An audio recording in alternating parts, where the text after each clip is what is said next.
인생을 성공과 실패라는 잣대로 나눌 수 있는 기준이 도대체 무엇이란 말입니까? 아무리 삶을 힘들게 살아도, 아마존 정글에서 살아도 성공한 인생이라고 생각하시는 분들이 계십니다. 제가 아는 선교사님도 아마존에 사시면서도 저보다 훨씬 표정이 밝아요. 할렐루야. 오늘 이 아침에 하나님께서 우리에게도 표정 밝음을 허락하여 주시기를 원합니다. 이건 하나님 주실 때까지 기다리면 안 되고 믿고 감사하시면 표정도 변해요. 아마존에 살아도 성공한 인생이라고 생각하시는 분들이 계십니다. 그런데 노스 시드니에 500평 대저택에 살아도 자기가 실패하고 행복하지 않다고 생각하는 사람들도 분명히 계세요. 실패감에 이렇게 젖어서 사는 사람들이 왜 그런가 생각하면 중요하게 생각할 수 있는 기준이 없어서 그러신 것 같아요. 잘못 설정된 기준들에 자기의 삶에 이렇게 딱 중심이 잡혀져 있을 때 돈이나 명성이나 건강 이런 것들이 내 성공의 기준이다. 또 이게 나쁘면 이게 실패의 기준이다. 이렇게 생각하는 경우 그럴 수 있다는 거예요. 오늘 우리가 읽은 본문의 이스라엘 사람들은 사실은 실패의식에서 헤어나오지 못하는 삶을 오랜 기간 계속 살고 있는 것 같아요. 실패를 한 번 할 수는 있는데 여러 번 하다 보니까 아니요, 수백 년 동안 반복된 실패를 하다 보니까 실패를 해결할 방법, 앞서 겪었던 실패를 해결할 방법을 찾아서 어쨌든지 그 실패를 메꾸어 보려다가 더 실패하고 실패가 절망으로 바뀌고 그런 경험들을 계속하고 있는 것을 오늘 본문을 통해서 보게 돼요. 사무엘상 4장을 오늘 저희가 일부분을 읽었는데 뒤에 부분은 더 읽기가 어려운 부분, 참 이 처음부터 끝까지 읽기가 어려운 본문이에요. 도저히 어둠이 거치지 않는 그 상황이 계속 반복되는 것이죠.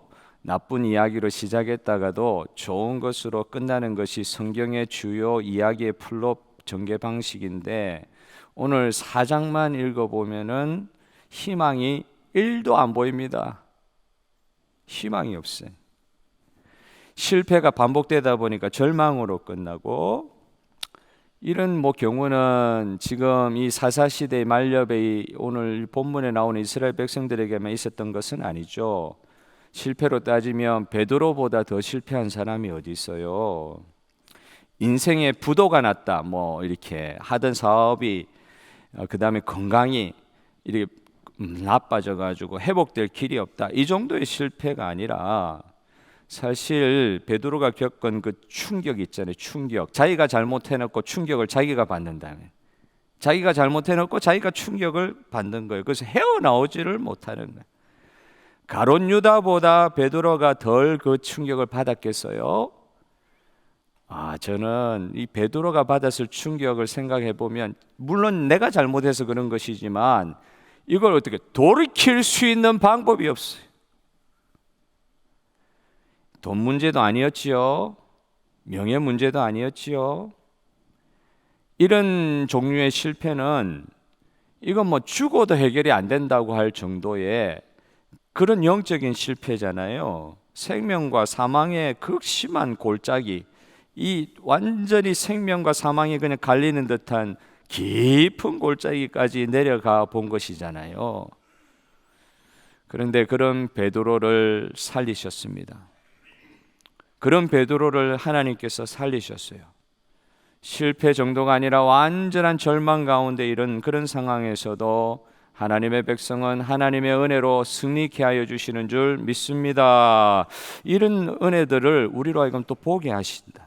오늘 읽은 성경 말씀에서 저와 여러분의 삶과 그렇게 다르지 않을 수도 있는 이 이스라엘 백성의 실패의 상황들을 보면서 그 실패를 그냥 분석하고 이런 어려움이 있었구나 하는 정도로 생각하고 끝나는 것이 아니라 이런 상황 가운데서도 하나님의 은혜를 발견하는 신앙의 법칙들을 배우는 시간 되시기를 주님의 이름으로 축복합니다. 첫 번째 우리가 생각해 볼 것은 분명히 믿음과 현실 사이가 있어요. 믿음과 현실, 현실하고 믿음하고 좀 다르다고 해요. 자막이 못 나가서 죄송합니다. 믿음과 현실 이 사이 비투인이라고 할 수 있는, 저는 이 비투인이라고 하는 이 말을 굉장히 중요하게 보게 됐어요. 이 믿음과 현실 사이에 이 비투인 사이라고 할 때 이건 분명히 하나님께서 주신 기회가 될 수 있는데, 이 기회를 통해서 분별할 수 있는 은혜들이 분명히 있을 것인데, 오늘 그런 부분들을 본문에서 볼 수가 있는 거예요. 오늘 성경에 보면 정말 실패의 연속이 계속되고 있는데, 끝까지 읽었으면 더 큰 실패들을 보는 거예요. 크게는 세 가지입니다. 첫 번째, 전쟁이 한 번 있었던 것이 아니라 두 번의 전쟁이 있었어요. 두 번의 전쟁에서 다 이스라엘이 말 그대로 실패합니다. 근데 이 첫 번째 전쟁에서는 참 그렇게 4,000명 정도 이렇게 손실이 있었다고 그러는데, 이 두 번째 전쟁에서는 블레셋에게, 이 적에게 하나님의 법궤를 빼앗기는 일까지, 이 이스라엘 역사에 이런 일은 없었어요. 하나님의 법궤를 빼앗긴다. 정말 말도 안 되는 실패죠. 실패가 점층된다. 더 깊어진다. 그런데 세 번째 실패가 또 있었어요. 우리가 읽지 않았지만 이거는 말로 표현하기 좀 그래요. 우리가 교회잖아요. 이스라엘 백성이 어떻게 보면 구약의 교회 공동체인데, 그 교회 공동체의 가장 핵심은 뭐냐? 그 가운데 하나님의 임재가 있으십니다. 여러분 믿으십니까? 사람들이 다 떠나가도 하나님이 세우신 하나님의 공동체 교회 안에는 주인 되신 하나님께서 딱 임재하고 계신 거예요. 그런데 사람이 실패를 겪다 보니까 어느 정도까지 완전히 하나님의 영광이 떠나버렸다 하는 표현을 하고 있어요. 엘리 제사장 가족이 완전히 몰락할 뿐만 아니라 이스라엘 가운데 계셨던 하나님의 영광이 떠나갔다. 자막 내리셔도 됩니다. 여러분 정말 이렇게까지 철저하게 멸망할 수 있는 것이구나, 실패할 수 있는 것이구나, 하나님의 영광이 떠났다고 할 정도로, 이 정도로 이야기할 수 있는 실패가 있을 수 있을까? 안 믿는 사람이면 모르겠는데, 하나님 믿는 사람들 가운데 이렇게 저주스러운 말이 있어요. 하나님의 임재가 떠나갔다. 이런 데까지 이제 이르게 되는데, 이 실패가 계속 반복이 되니까 그래요. 근데 여기서 이 큰 세 가지 실패를 보면서 그 첫 번째, 두 번째 혹은 두 번째, 세 번째 사이의 시간을 저는 보게 되었어요. 이 사이에 실패가 계속 반복된다 그러는데, 그 실패들 사이에 이 비투인한 이 시간, 이 기회는 없었던가? 진짜 이스라엘 백성들 가운데 이게 진짜 실패가 계속 반복된다고는 하지만 첫 번째, 두 번째 실패 사이에 하나님 주신 은혜의 기회가 진짜 없었을까? 첫 번째 그 사이를 한번 보기를 원합니다. 1절, 2절 여러분 자막 주시면 다 같이 한번 읽어보겠습니다. 시작. 사무엘의 말이 온 이스라엘에 전파되니라. 이스라엘은 나가서 블레셋 사람들과 싸우려고 에베네셀 곁에 진치고, 블레셋 사람들은 아벡에 진쳤더니 블레셋 사람들이 이스라엘에 대하여 전열을 벌이니라. 그 둘이 싸우다가 이스라엘이 블레셋 사람들 앞에서 패하여 그들에게 전쟁에서 죽임을 당한 군사가 4,000명 가량이라. 이게 이제 잘 읽어보면 사실은 사무엘의 말이 온 이스라엘에 전파되니라, 이게 1절의 첫 번째 부분이에요. 그러니까 말씀의 부흥이 사무엘로부터 온 이스라엘에 전파되기 시작했는데, 그리고 나서 바로 블레셋과 전쟁이 있었더라. 이게 사실 잘 안 맞는 부분이죠. 하나님이 말씀의 부흥을 허락하여 주심에 이스라엘에 큰 역사가 일어났더라, 부흥의 역사가 일어났더라, 성막에 큰 은혜가 임하였더라, 이런 식으로 전개가 돼야 되는데, 사무엘에게 임한 사무엘의 말이 그건 하나님 말씀이라는 뜻이거든요. 하나님 말씀이 임해서 부흥이 임했는데 전쟁이 있었다. 이게 사실 잘 안 맞는 것 같아요. 전쟁이 먼저 있었는지 사무엘의 말씀 부흥이 그 다음에 있었는지 아니면 그 사무엘의 부흥이 있었음에도 불구하고 전쟁이 있었는지 그 순서는 잘 알 수는 없어요.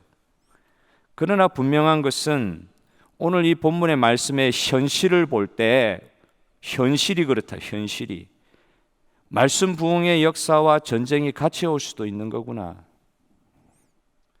말씀의 부흥이 있는데 전쟁은 사실 일어나서는 안 되는 일일 것 같은데 그게 현실에서는 가능한 일이구나. 그런 일이 있을 수도 있구나. 전쟁을 가지고 실패했다고 이야기하지는 않아요. 전쟁이 일어났다, 이게 실패다, 그렇게 이야기하지는 않아요.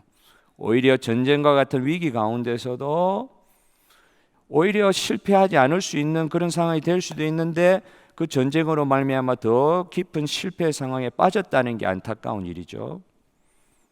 여러분, 이렇게 반대로 생각해 볼 수 있잖아요. 우리에게 임한 말씀의 부흥으로 말미암아 전쟁과 같은 상황을 이기게 하여 주신 하나님을 찬양합니다. 이런 고백들이 있으면 얼마나 좋겠어요.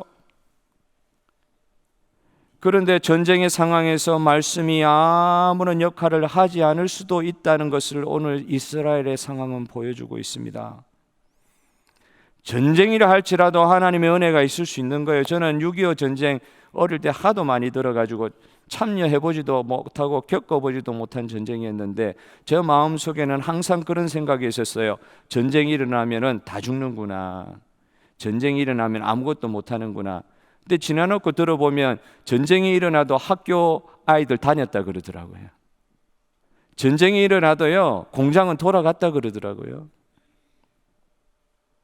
전쟁 가운데 아무것도 못할 것 같은데 더군다나 하나님의 말씀의 은혜의 부흥이 임하면 아무리 전쟁 같은 상황이 벌어져도 그 전쟁마저도 극복할 수 있는 은혜가 우리 가운데 주어질 줄 믿으시기를 바라요. 큰 부흥의 역사는 오히려 전쟁과 같은 인간의 한계를 체험하는 상황에서 많이 일어났습니다. 전쟁이 무엇입니까? 인간의 죄악의 골이 가장 깊어져서 가장 첨예한 데까지 가서 말로 하다가 안 되니까 총칼 들고 죽이는 데까지 가는 거 아니에요? 인간의 죄악의 그 본성의 가장 첨예한 부분까지 가서 사람을 죽이고 하는데도 합법적으로 죽인단 말이에요. 전쟁에 전쟁법이 있거든요. 합법적으로 사람을 죽이는 데까지 가는 게 이 전쟁 아니에요? 인간의 한계가 이런 한계가 없어요. 어떻게 사람을 그렇게 죽이는 데까지 갈 수 있죠? 그런데 인간의 역사는 전쟁의 역사입니다. 얼마나 우리의 죄악이 첨예한지 말로만 하고 마음으로만 품고 있어서 그렇지 상황만 탁 펼쳐지면은 총칼 들고 사람을 그냥 합법적인 장소에서 그냥 죽여버리는 거예요. 이런 일들이 우리 역사였습니다. 지금도 일어나고 있습니다. 그런데 전쟁을 겪는 가운데 하나님 은혜가 임한 곳에는 오히려 부흥도 일어났어요. 인간의 한계의 가장 깊은 곳에서 두 가지 반응이에요. 하나는 2차 세계대전 후에 서구 사회에서는요, 2차 세계대전이 얼마나 처참했는지 수천만 명이 죽어도 지나놓고는 우리는 잘 몰라요. 한 명 죽어도 그게 어려운 건데 수천만 명이 죽었어요. 2차 세계대전 후에 사람들의 반응은 허무주의, 실존주의 철학이 막 서구 사회를 딱 압도해버려가지고 살아봐야 소용없다. 열심히 살 필요 없다. 허무하기 끄지없다. 이런 반응이 있었고 또 다른 하나의 반응은 결국 교회 안에서 생기는 것이죠. 인간의 죄악의 참상이 깊은 데까지 체험하고 나서는 이 영적인 하나님을 바라고 하나님을 구하고 하나님께만 은혜를 구하는 대부흥의 역사도 동시에 일어났다. 빌리 그레엄 전도의 역사들 사실은 1차 세계대전 후도 있지만 2차 세계대전 후에 얼마나 본격적으로 그런 일들이 있었는지 모릅니다. 다른 나라 이야기할 필요도 없이 우리의 조국 대한민국을 생각해 보면 그래요. 6.25라는 전쟁을 겪고 나서 다 무너진 상태에서 이 70년대, 진짜 60년대 그 가난한 시간들을 지나고 나서 70년대쯤 되어서 큰 부흥이 한국 교회에 일어났잖아요. 6.25 당시에도 이야기 들어보면 완전히 그냥 대한민국이라는 나라는 없어질 뻔한 거 아니에요? 그런데 그 부산에서 초량교회에서 부흥 집회가 있었다는 거 아닙니까? 뭐 부흥 집회가 아니라 회개 기도에 하나님, 그러고 나서 막 실패하고 그냥 허무해지는 게 아니라 회개 기도의 자리에 가서 그때 교회 지도자들이 그렇게 기도했다고 그러더라고요. 하나님, 우리의 죄악을 용서하여 주시옵소서. 우리에게 한번 기회를 주십시오. 이렇게 간절히 기도했다는 거예요. 어떤 분들은 역사를 전혀 다르게 보실 수도 있지만 예수 믿는 사람들은 정말 감당할 수 없는 실패를 통해서 하나님의 기회를 잡는 사람일 수도 있습니다. 수많은 교회들이 전쟁과 같은 큰 아픔, 인간의 정말 볼 수 있는 가장 극악한 연약한 자리까지 가서 나의 인생의 가장 깊은 어려운 가운데 가서도 그곳에 임하신 하나님의 은혜로 오히려 부흥의 역사를 체험하는 일들이 있을 수 있습니다. 그것이 기회일 수 있었던 거예요. 전쟁과 같은 현실에서도, 현실이 전쟁과 같아도 믿음의 부흥을 허락하여 주시는 주님을 이 시간 믿으시기를 주님의 이름으로 축복합니다. 그런 일들이 일어났으면 좋겠어요. 아무리 힘들어도 그 현실 가운데서도 이 은혜 주시는 그 주님을 믿음으로 붙들기를 소원하는 것입니다. 그런데 이제 이런 이스라엘의 첫 번째 전투에서 또 4,000명이 죽었다는, 그 4,000명이 죽었다는 것 자체의 현실, 그것을 실패로만 꼭 볼 수는 없는데, 그러고 나서 이 첫 번째 전쟁하고 두 번째 전쟁 사이에 또 이 사이 비투인이 있었거든요. 이때 또 기회가 있었어요. 이때 기회가 있었는데 3절의 말씀이 더 가슴 아픈 거예요. 우리 3절 자막을 주시면 다 같이 한번 읽어보겠습니다. 시작. 백성이 진영으로 돌아오매 이스라엘 장로들이 이르되 여호와께서 어찌하여 우리에게 오늘 블레셋 사람들 앞에서 패하게 하셨는고 여호와의 언약궤를 실로에서 우리에게로 가져다가 우리 중에 있게 하여 그것으로 우리를 우리 원수들의 손에서 구원하게 하자 하니, 저는 이 말씀을 읽으면서 더 한 번 실패하고 나서 또 기회가 될 수 있는데 이 기회마저, 두 번째 주시는 이 기회마저도 놓치는 것 같아요. 놓치는 정도가 아니라 이 본문의 말씀을 보면은 이 이스라엘 백성의 지도자들, 이 장로라고 표현하고 있는데, 이스라엘 백성들 중에 세워진 장로들, 지도자들이 1차 전쟁에서 패한 이유에 대해서 이렇게 정확하게 분석을 잘할 수가 없어요. 왜 우리가 전쟁에서 졌느냐? 어찌하여 우리에게 오늘 블레셋 사람들 앞에서 패하게 하셨는고, 이건 하나님께서 패하게 하셔서 우리가 블레셋과의 전쟁에서 진 것이다. 하나님이 그렇게 하셨다는 거예요. 블레셋이 강하고 우리가 약해서 이런 전쟁 결과가 나온 것이 아니라 하나님이 패하게 하셨으므로 우리가 전쟁에서 이렇게 졌다. 이런 것처럼 하나님의 주권을 인정하면서 하나님께 모든 것을 맡겨드리면서 이런 식으로 정확하게 해석을 잘할 수가 없는 거예요. 내가 잘못해서 졌다 하는 정도가 아니라 하나님께서 전쟁에 지게 하셨으면 우리가 질 수밖에 없었다. 이렇게 고백하는 것은 사실 굉장히 정확한 거죠. 이 정도의 신앙적인 분석할 수 있는 사람이 그래 많을까? 남탓 보통 많이 하는데 이거 하나님께서 이렇게 하신 거니까 우리가 이렇게 진 거지, 이렇게까지 고백할 수 있는 거 지도자다워요. 하나님 주권을 인정하는 것이잖아요. 이런 신앙적인 견해가 어디 있어요? 그런데 여기 중요한 건 이렇게 분석하고 판단하고 나서 나온 그들의 행동이 너무너무 엉뚱합니다. 4,000명이나 먼저 전쟁에서 죽었는데 이제 두 번째 실패는 아마 끝장이라고 생각을 했는가 봐요. 그래서 최후의 수단이라고 생각한 게 뭐냐? 하나님의 법궤를 전쟁 앞세워 가지고 전쟁을 한번 해보자. 저는 이것이 우리의 실상일 수도 있겠다는 생각을 하게 되었습니다. 현재의 상황에 대한 분석은, 내 실패에 대한 내 나름대로 신앙적인 분석은 너무 성경적이고 신앙적인데, 그 상황에 말씀을 적용하기 위해서 가져오는 그 상황이 또 그 과정이 너무 엉뚱하다. 이유는 한번 생각해 볼 수 있는 거예요. 이유는 왜 이렇게 했을까? 이유는 생각해 볼 수 있는 거예요. 여호수아 시대에 대한 기억이 있거든요. 그때도 여호수아가 백성들과 함께 여리고성을 하나님 법궤를 앞세워 가지고 뺑뺑 이렇게 돌았단 말이에요. 여리고성에 있는 사람들이 조롱하고 그래도 왜 그렇게 했느냐? 하나님이 그렇게 하라고 했기 때문에 이렇게 뺑뺑 돌았단 말이에요. 법궤를 앞세워 가지고. 근데 말씀하신 그대로 예정된 시간에 여리고성이 와르르르 무너졌죠. 이런 추억이 있고 이런 기억이 있으니까 이번에도 법궤 앞세우면 전쟁이 이길 수 있을 것이다 이렇게 생각을 했던 거예요. 근데 여기서 중요한 거 생략되는 거 뭐죠? 여호수아 시대 때는 하나님이 하라고 하신 거예요. 말씀을 주셨어요.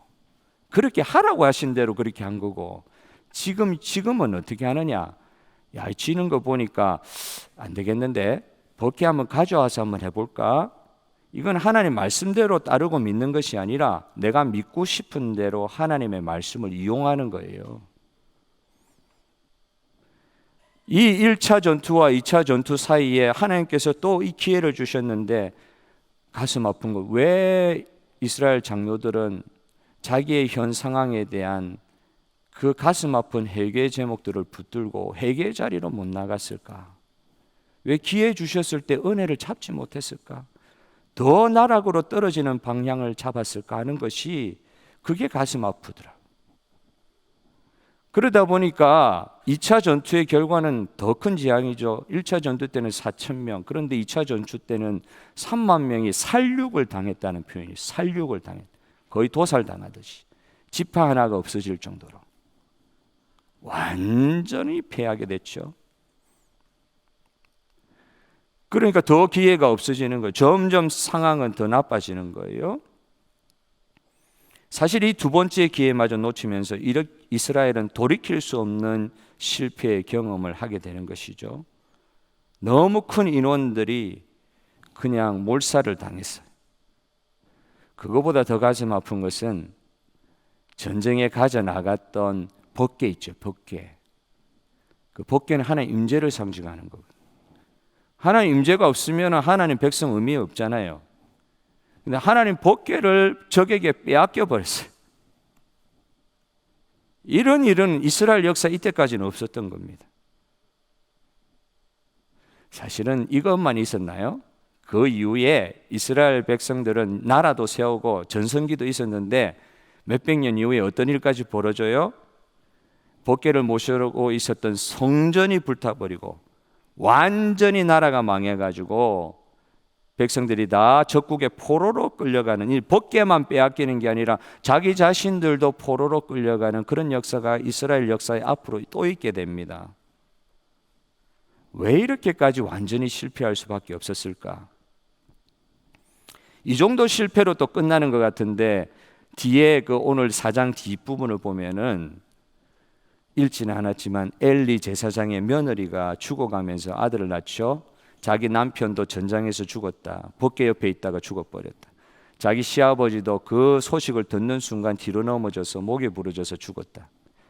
그리고 법궤마저 빼앗겼다 하는 이야기를 듣고 아이를 임신하고 조산을 하던 그 비느하스의 아내 그 엘리의 며느리가 죽어가면서 뭐라고 이야기를 하냐면, 이제 아이 낳다가 죽는데 마지막으로 한 일이 뭐냐면 그 태어나는 아기에게 이름을 주어줬는데 뜻이 여호와의 하나님의 영광이 떠나버렸다.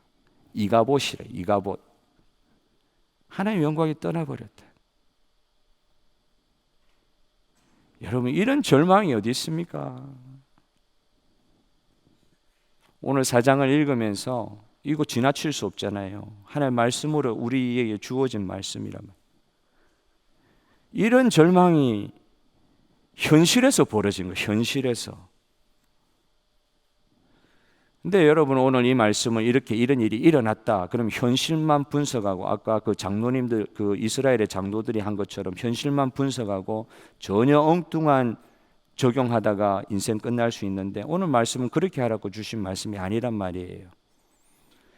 여호와의 영광이 떠난 것과 같은 완전한 절망의 실패 가운데서도 이스라엘 백성들은 하나님의 은혜를 덧입는 장면이 나오는데, 이 고통의 가장 깊숙한 절망 가운데 갔을 때 자기들 가운데 있었던 문제의 핵심에 다다르게 된 것이죠. 여러분 분명하잖아요. 실패하기 전에 성막도 있었어요. 실패하기 전에 제사장들도 있었어요. 실패하기 전에 이스라엘의 장로들도 있었어요. 실패하기 전에 이스라엘의 나라도 이렇게 집합 연합 공동체긴 하지만 분명히 공동체가 존재했어요. 그런데 이런 정도의 현실의 실패를 통해 가지고 다 있었는데, 실패 안 할 수 있는 상황이 다 있었음에도 불구하고 하나님께서 이런 실패를 주셨을 때 왜 이런 실패를 주셨느냐? 왜 이런 절망을 우리 가운데 허락하여 주시냐? 우리의 민낯을 드러내시는 거. 우리의 민낯이라잖아요. 이 겉으로 볼 때는 전혀 알 수 없는 우리의 실제 모습, 이걸 하나님께서 드러내시는데, 지금 이스라엘의 백성 같은 경우는 이 정도의 작업을 하지 않으실 때 이스라엘 백성이 그 깨달을 수 있는 데까지 이르지는 못하는 거예요. 중요한 건 이런 일들 생기기 전에 예수 그리스도로 말미암아 주신 은혜 가운데 회개의 기회를 쫓을 수 있는 저와 여러분 되기를 주님의 이름으로 권고합니다. 정말 회개해야 될 때 회개해야 돼요. 그런데 마지막 순간까지 가는 데까지 간 경우는 이스라엘의 이 상황이라는 거죠. 민낯을 드러내는 거예요. 이 정도까지 안 하면 민낯이 안 드러나는 거예요. 장로도 있었고, 그 다음에 이스라엘 법궤도 있었고, 성막도 있었고, 나라도 있었고, 웬만큼 다 돌아갔단 말이에요. 그러니까 민낯이 안 드러났는데 법궤까지 앞세워가지고 가는데도 안 되는 걸 보여주시면서 우리의 민낯을 드러낸다. 이거는 사실 저주 같아도 저주가 아니라 하나님의 은혜인 줄 믿으시기를 바랍니다. 이게 하나님의 은혜일 수 있어요. 하나님이 조금은 봐주실 줄 알았어요. 내 이렇게 살아도 이때까지 잘 살았으니까 하나님 앞으로도 그럴 것이다. 조금은 봐줄 줄 알았어. 나의 하나님이시니까. 그런데 어느 순간 하나님께서 완전히 벌거 벗겨 놓으시는 거 있죠. 벌거 벗겨 놓으시는 거예요. 나는 안 벗으려고 그러는데도 하나님이 그냥 벗기시는 거예요. 벗기시 껍질을. 여러분, 실제 하나님께서 지금 도전하시는 게 뭡니까? 이 실패와 절망 같은 상황 가운데 도전하시는 게 무엇입니까? 겉은 멀쩡하고 형식은 다 사라져 다 있는데, 형식은 다 유지되고 있는데, 진짜 중요한 그 중심에 하나님 경외함이 있느냐? 형식은 유지가 되고 있는데 진짜 제대로 하나님을 믿고 있느냐? 경외함이 있느냐? 이런 표현들을 구약에도 하시고 신약에도, 저번 옛날의 번역에는 이런 표현을 하고 있어요. 하나님은 스스로 만홀히 여김을 받으시지 않는다, 그런 표현을 옛날에 많이 했다고요. 만홀히 여김을 받으시지 않는데, 이걸 갈라디아서 6장 7절에 이런 식으로 표현해 놨습니다. 갈라디아서 6장 7절 자막 있습니까? 스스로 속이지 말라. 우리 보고 말씀하시는 거예요. 스스로 속이지 말라. 하나님은 업신여김, 만홀히 여김을 받지 않는다. 이걸 업신여김을 받지 아니하시나니. 투명인간 취급한다. 하나님을. 하나님 살아계시면 그럴 수 없는데 그러고 살잖아요. 문제가 안 생기니까. 형식은 다 있으니까. 그런데 실제로는 하나님 업신여긴다. 내가 삶의 주인이 되어야 돼. 하나님께 내 삶을 맡겨드린다고 하는데 끝까지 내 삶의 주인은 내가 되어야 돼. 여기 중요한 것, 사람이 무엇이든지 심든지 무엇으로 심든지 그대로 거두리라. 하나님 업신여김 받지 않는다. 왜 이스라엘 가운데 이런 일들을 생기면서까지 하나님은 그럼 이스라엘을 망하게 하시려고 이러시느냐? 예, 겉으로 볼 때는 망하는 것 같아요. 그러나 이스라엘에게 새로운 희망을 주시는 하나님의 역사셨어요. 정말 말도 안 되는 실패지만 다윗 같은 경우도 처음에 자기의 실패를 알았나요? 나단이 찾아오기 전까지도 밧세바와의 범죄를 통하여 자기가 얼마나 큰 죄악을 범했는지 끝까지 몰랐어요. 끝까지 몰랐다고요. 그 정도로 사람이, 다윗 같은 사람도 이렇게 눈이 가려워질 수 있다고, 이렇게 모른다고, 몰라. 평소에 다윗을 생각하면 그럴 수가 없는 거예요. 그런데도요, 실패, 시험에 딱 상황에 가면 절대 못 깨달아요. 나단이 와가지고 다윗의 그 죄악을 지적을 하는데, 그걸 예를 들었잖아요. 부자가 한 마리 있는 양, 가난한 사람이 양 빼앗아 가지고 잔치하는 거, 그걸 예를 들어 설명하는데, 그거 알고 보면 다윗 넣어야 하는 이야기인데, 그 이야기를 듣고는 호통을 치잖아요. 저 나쁜 놈 빨리 데려오라고, 나단 선지자한테. 그런 나쁜 놈이 어딨냐고. 그 지점까지 가도 못 깨달아요. 나쁜 놈 그런다고요. 못 깨달아요.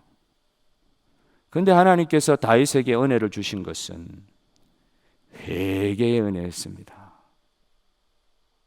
여러분, 제가 회개하란다고 여러분들이 회개하시겠어요? 설득한다고 회개가 됩니까? 저와 여러분이 하나님을 깊이 만나면 회개가 터져 나올 거예요. 다윗의 회개는 정말 절박한 회개였습니다. 뭐가 경험이 됐냐면, 다윗 같은 경우도 하나님의 영광, 성령님께서 나와 영원토록 함께 하신다고 했는데 하나님 임재가 사라지는 것과 같은 괴로움을 시편 51편에 그렇게 절절하게 표현해 놨어요. 아기를 데려가시는 정도의 그런 보응이라 그럴까, 실패의 결과, 이런 것도 절망이지만 그거보다 더 큰 절망이 뭐예요? 하나님의 임재가, 하나님의 영광이 나를 떠난 거 아닌가. 그런데 하나님은 그런 절망 깊은 수렁 가운데서도 다윗에게 은혜를 주셔서 다시 출발할 수 있게 했는데, 그게 회개였어요. 회개는 문제의 핵심에 도달하게 하는 하나님의 은혜의 방편입니다. 여러분, 새 출발하기를 바라십니까? 지금과 다른 또 다른 차원의 놀라운 은혜의 삶을 기대하십니까? 문제의 핵심에 도달할 수 있는 회개의 은혜의 방편을 받아 누리시는 저와 여러분이 되었으면 좋겠습니다. 답은 못 찾는 거예요. 문제의 핵심에 가지 못하면 답은 못 찾는 거예요. 그 문제의 핵심 가운데 있는 자기의 실체를 발견하고, 형식적으로 전혀 문제 없을 것 같지만 다 무너져 있었던 이스라엘의 영적인 상황들을 그 실패를 통해서 파악할 수 있었던 것처럼, 형식이 완전히 내용을 대체해 버려 가지고 내용은 다 사라져 버려도 헌신만 유지하면 된다. 틀만 유지하면 된다. 내용은 다 사라져 버렸는데, 이게 형식주의 율법주의의 함정 아닙니까? 하나님을 도구로 만들고 자기를 섬기다 보니까 하나님도 자기를 도와주는 분이 하나님이지 나를 도와주지 않는 분은 하나님 아닌 거예요. 그건 우상이나 똑같죠. 내가 만들어 놓고 야 너가 나를 좀 잘되게 해봐라, 이거 우상 섬기는 거나 똑같지요. 하나님을 도구로 만들어 버리고 우상처럼 이용하려고 하는 정말 멸망받을 우상 숭배의 죄악이잖아요. 이게 1계명 2계명 아닙니까? 송아지 만들어 놓고 이게 우리를 애굽에서 인도해낸 하나님도 앞으로 잘 부탁한다, 이게 우상 숭배잖아요. 형식이 내용을 완전히 대체해 버렸어요. 그래서 저와 여러분 좀 어렵더라도 은혜 가운데 나가는 게 필요합니다. 선택의 상황에서 결정장애가 있지 않았으면 좋겠어요. 머뭇거리지 말고 회개하는 데까지 나아가는 저와 여러분 되시기를 주님의 이름으로 축복합니다. 성령께 내 마음에 구석구석을 좀 내어드리자. 요만치는 내 거고 요만치는 하나님 거고 하는 것들을 우리 믿음의 고백대로 형식만 말하지 말고 내용에 있어서 내 전체를 하나님께 좀 내어드려 보자. 복음이 나를 완전히 장악하시도록, 성령의 생각이 나를 완전히 덮으시도록, 덮으시도록 나를 내어드리는 기회를 한번 드려보자. 내가 이렇게 육체로 살 동안에 한번 그런 기회를 한번 하나님께 드려보자. 여러분을 사랑하시는 하나님은 여러분의 전부를 원하시는 하나님이십니다. 여러분 믿습니까? 일부분을 원하시는 하나님 아니세요. 부분만 가지고 사는 게 형식 유지된다고 해서 그거 가지고 안 된다. 전부 내어드리는 계기가 되올 수 있도록 내 마음의 순간순간을 전부 하나님께 내어드림으로 나의 범죄한 것이 생각나고 내가 하나님 앞에 내 마음에 하나님보다 높아져 있었던 것을 하나님 앞에서 내려놓고 그런 은혜 주시다 보니까 이후에 다윗의 삶을 보면 마지막에 끝날 때 아비삭을 신하들이 바쳐도 끝까지 아비삭 안 품었다는 내용이 나오잖아요. 변화를 주신 것이죠. 변화를. 어떤 분이 그렇게 이야기하시더라고요. 사람에게는 좀 진심으로 대합시다. 사람에게 진심으로 대하는 것으로 끝나지 말고 하나님께는 전심을 드립시다. 반심 말고 무심 말고 전부 다를 하나님께 드립시다. 그 하나님께서 저와 여러분을 통해서 새 일을 이루실 줄 믿습니다. 찬송가 우리